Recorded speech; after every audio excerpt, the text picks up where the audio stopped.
Okay. I'm gonna keep this one pretty brief. Basically, some people have seen that I am doing a little bit of work on hold brushes because hey, they're wooden. They're, you know, ideal for wood burning and such. So why not, right? Um, since I don't own any type of calligraphy markers or pens or anything special in regards to that, in order to do special fonts, what I do is I've kind of Googled an Old English alphabet and I have it on my phone and I look at those images and I take those images and I literally hand draw the letters onto the wood itself. So it's really ghetto. It's not the most accurate thing in the world, but I mean, I don't know. For what it's worth, I guess it works pretty well. So I do that with a pencil, just a basic light sketch, and then I get the fine tip for the wood burner. They actually do have like a calligraphy tip on the wood burning thing, but my calligraphy is not so hot, so I don't bother with trying to do that from a permanent standpoint. I feel like I can get a bit more accuracy by actually freehanding the entire letters. And I mean, I can point out insecurities all over the place in my own work. But all things considered, I think it goes pretty well.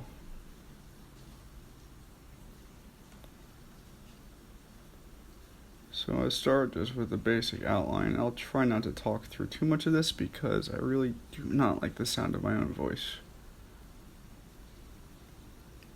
And I can like hear my own voice in my head, and I'm not really too fond of it either. So I'll try to keep it brief. But I start with an outline on the letters, getting as much as I can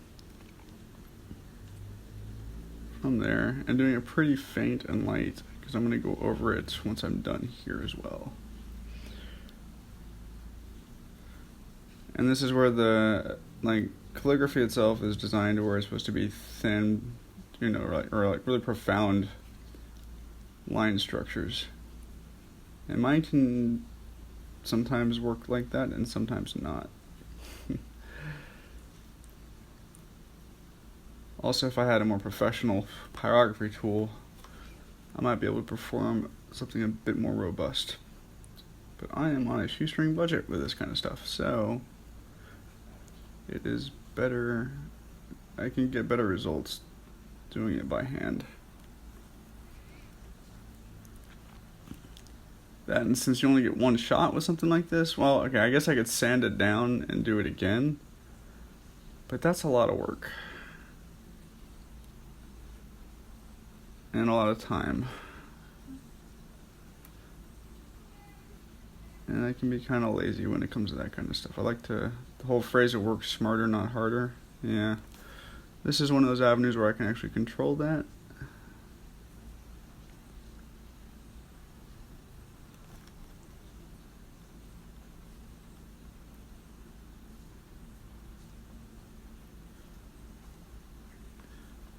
It took me about maybe, 10 minutes to sketch out the lettering. With this one, it's a short name, only 4 letters in it, and that made it profoundly easier. I've done some with 7 letters, and I had to use a different hold brush for that because it was so long. And this one, the lapis, I guess, the hold brushes that they have, they're, realistically speaking, it's not terribly long. From a pencil standpoint, it's pretty short. Oop, as I burn my coffee table. So you gotta work with the real estate you're given. And if I'm gonna be putting any type of an icon or like a pictogram on it, or any type of a logo on it, then the longer the brush, generally the better. Also, the wider the canvas, the better. And the situation that kind of translates over. I like to think of myself as being able to work with most options that I'm being given, but yeah, some are easier than others. And I guess when you run into challenges like that, that's also when you get to explore your own creativity. You know, like, oops, I got to match it to where I get all, all the details in, or if you mess up, you're like, what can I do here to kind of improvise and adapt and maybe overcome?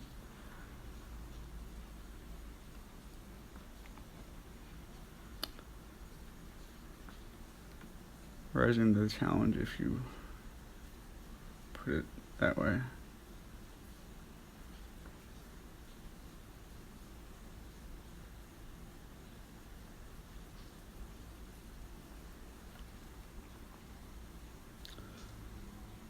I posted one of these onto Reddit earlier, which is a bit of a mistake on my end. People didn't seem to realize that they were actually burned into there. They thought it was just marker drawn. I don't suppose I really put a whole lot of detail into the explanation. I'm just like, hey, check it out, I did a cool thing. Yeah, people were not amused, and then I kind of forgot that I was dealing with a whole bunch of keyboard courage people. The internet armchair of critique. And like most creatives, critique is a bit of a challenge. And putting an outline of Half Dome onto this one per request. Well, the request was something along the lines of Yosemite, and I don't know. Half Dome seems to be a pretty good option for that. I've never put a mountain onto the side of one of these things. I'm not sure how well it's going to go. Like, it looks okay from a pencil sketch, but as far as actual application is concerned,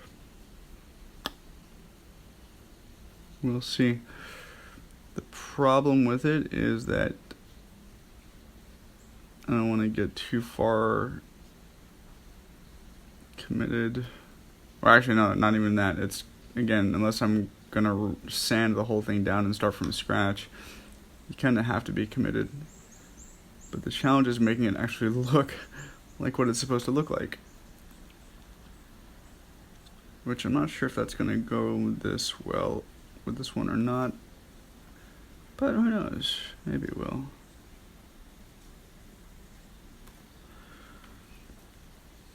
Fortunately, I've done enough drawing of this particular landmark to have a good idea of what it sort of looks like, so I can maybe get some shading in there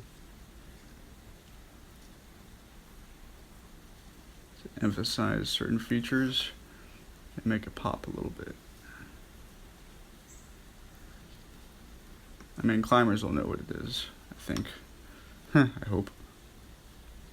That's it. I mean, they're my target demographic with most of the shit that I do.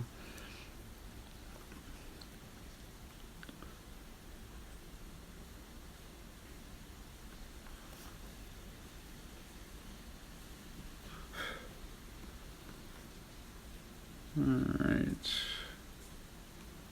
Now that I've got the basic outline of a lot of the information, Kneadable eraser to the rescue. And it's great because with a regular eraser,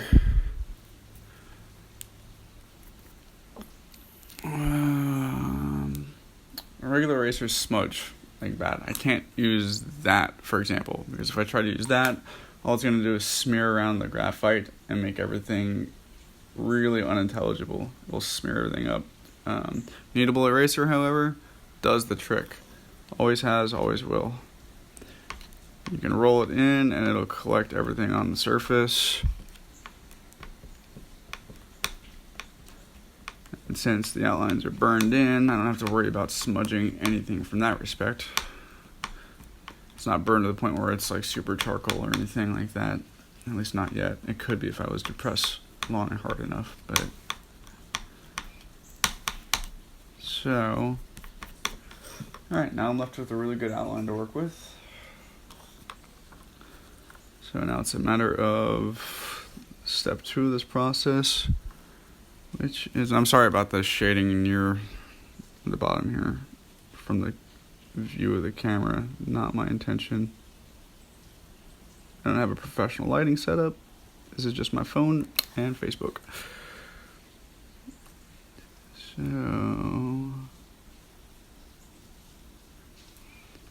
and again, using the really fine tipped pen,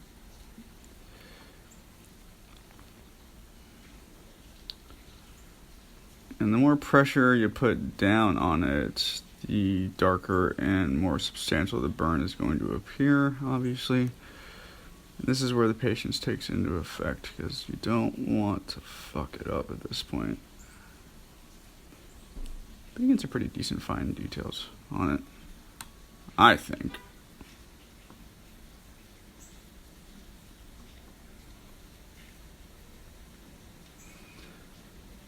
But as far as these burnings are concerned, this is why it's not, I guess, as fully uniform as one might expect. If it was an entire stamp of a letter, for example,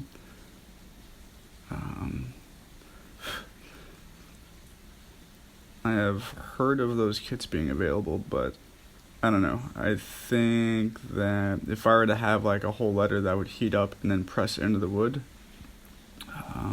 not that there's anything really wrong with that, but I prefer things to be as freehand as possible. There's something about it that makes me feel good, so that's why I go with this. That, and let's be honest, buying an entire alphabet of multiple different fonts, both capital and lowercase, that adds up.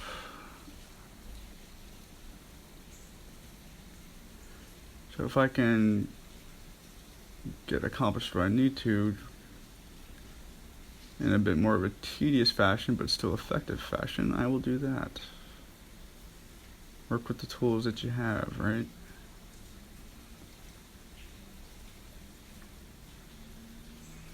But when you get really thick sections of letter to fill in, that's when it can be a little challenging. You gotta kind of just do a whole lot of practicing to figure out and determine how much pressure to add at certain points. Another thing I've realized since I've been doing these is that the texture of the wood itself plays a very large part in how clean any specific line can get. And on the texture, and even like really tiny knots in the wood. When I do the larger pieces, I've noticed that as well, that I have to kind of just wing it sometimes. The knots in the wood are always really dense and therefore really hard to work with. And it can be a gamble because you don't want to press too hard and just make one big spot.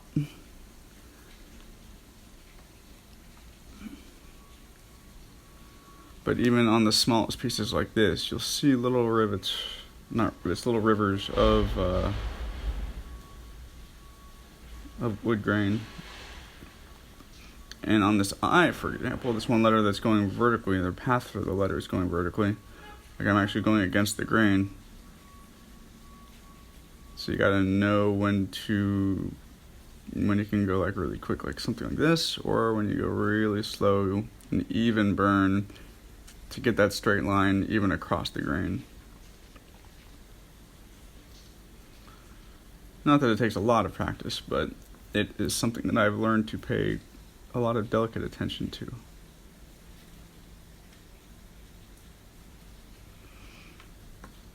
I'm sure those people that have more experience in this than me can confirm on some of this stuff and maybe correct a lot of it.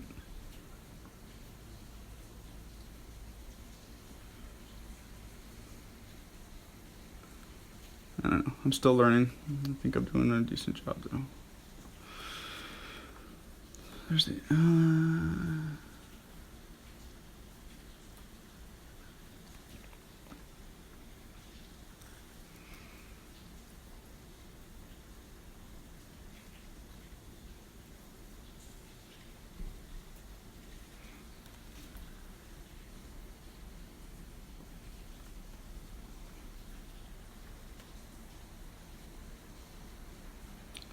what I've started to do with these also, instead of just burning them in and handing them off, I got to realize that they stand a really good chance of getting pretty mucked up.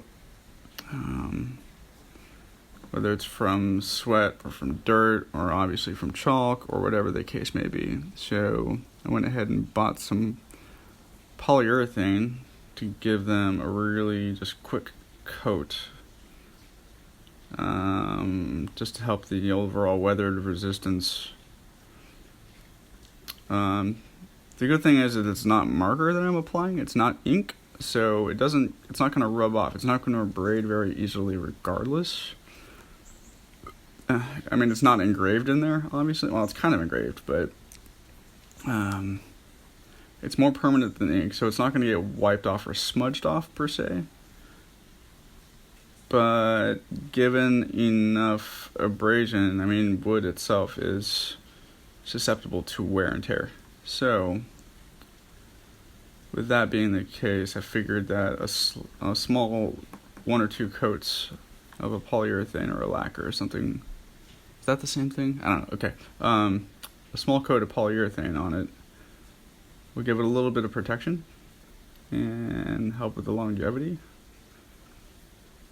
while not detracting. Like, it'll make it a little glossy, but it's not going to be like a plastic handle or anything. Just make it last a little longer is all.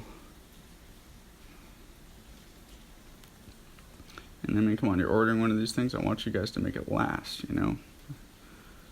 There's no sense if you have me do one and then it disintegrates in like a season. Now, if you lose your whole brush, that's a different story. Can't help you there.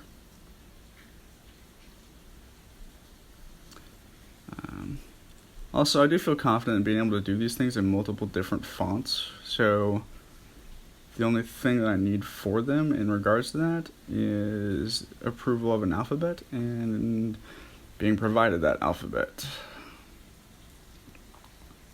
I picked up the Old English because I just thought it looked kind of dignified, kind of cool, you know. And I guess that definition itself depends upon the person that they're being made for.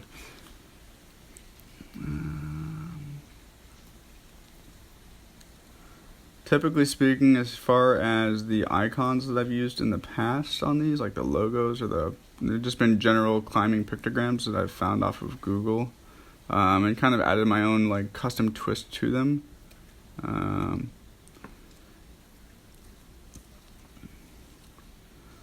But whatever reference I use, there isn't any like tracing involved or anything like that. It's all hand drawn from a reference point.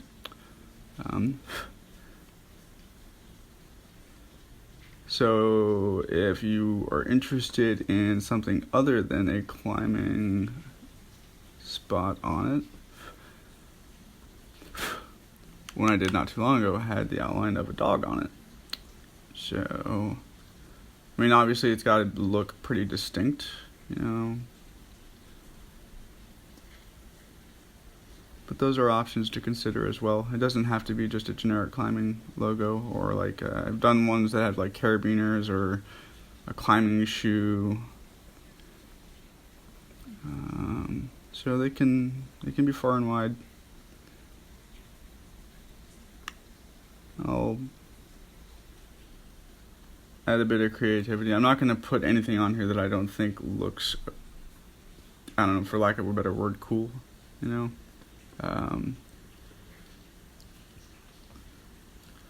I am far more harsh of a critic of my own work that I provide to people than most people are of what they're getting. And even doing something like this, like live streaming on Facebook regarding making stuff, I don't really feel super comfortable with it, but I'm trying to step outside of my comfort zone in order to share.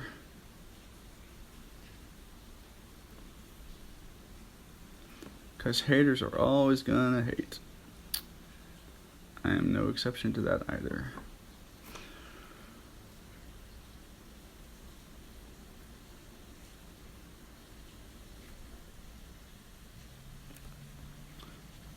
I don't know why, but O's are really difficult.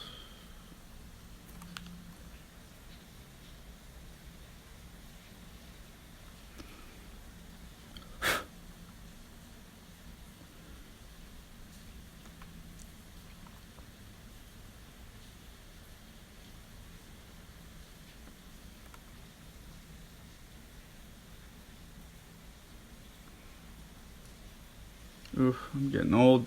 Can't look at it this close anymore. My eyesight is going. I have glasses, but they don't often always do the trick.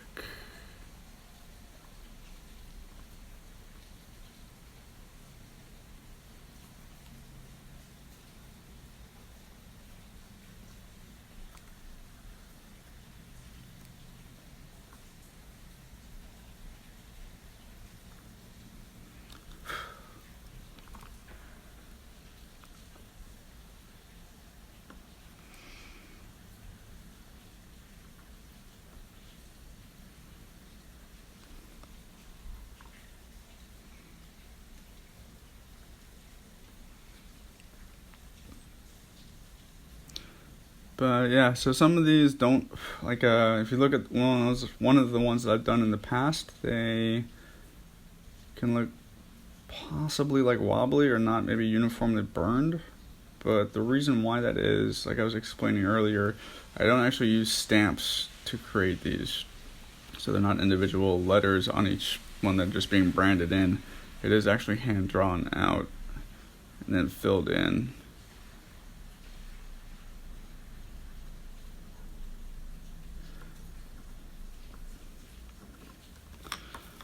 For better or for worse.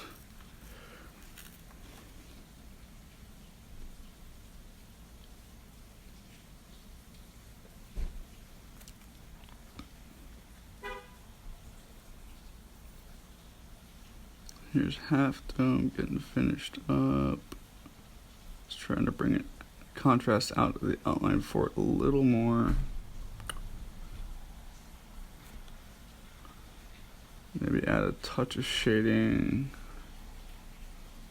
for the rest of it.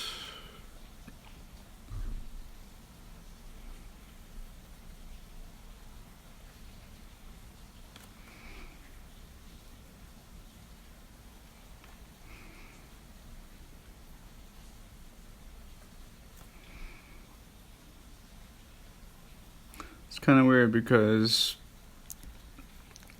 classically drawing, and from the training I've had regarding that, like, there are no outlines in the world. Outlines do not exist in real life. Like, there's a lot of implied lines. So you see, like, your mind's eye is tricked into believing that everything has a line, but no, there's no outlines. It's all just an implied line created from a contrast of something. So when I'm doing an outline like this, every fiber in my visual being is like, no, there are no outlines. They don't exist. What are you doing? Why are you doing this? But I have to remember that I'm having to put the outlines in so that the actual object is recognizable. So I'm fighting my own internal logic base regarding it. I'm like, well, yeah, they're not real, but they kind of, they're not real, but they're necessary, I guess. That's a good way of putting it.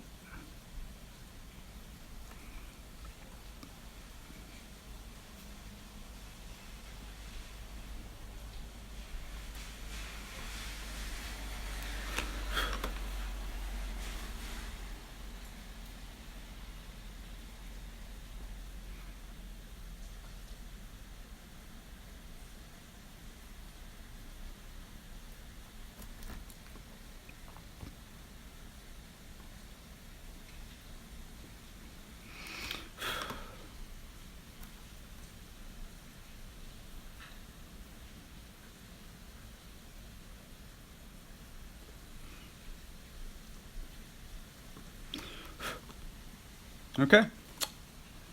Short and simple and sweet. And that is the end result. So I'll put a coat of polyurethane on that. Give it some preservation standpoints, and yeah, that's how she goes. Kind of fun. Thanks for watching, everybody.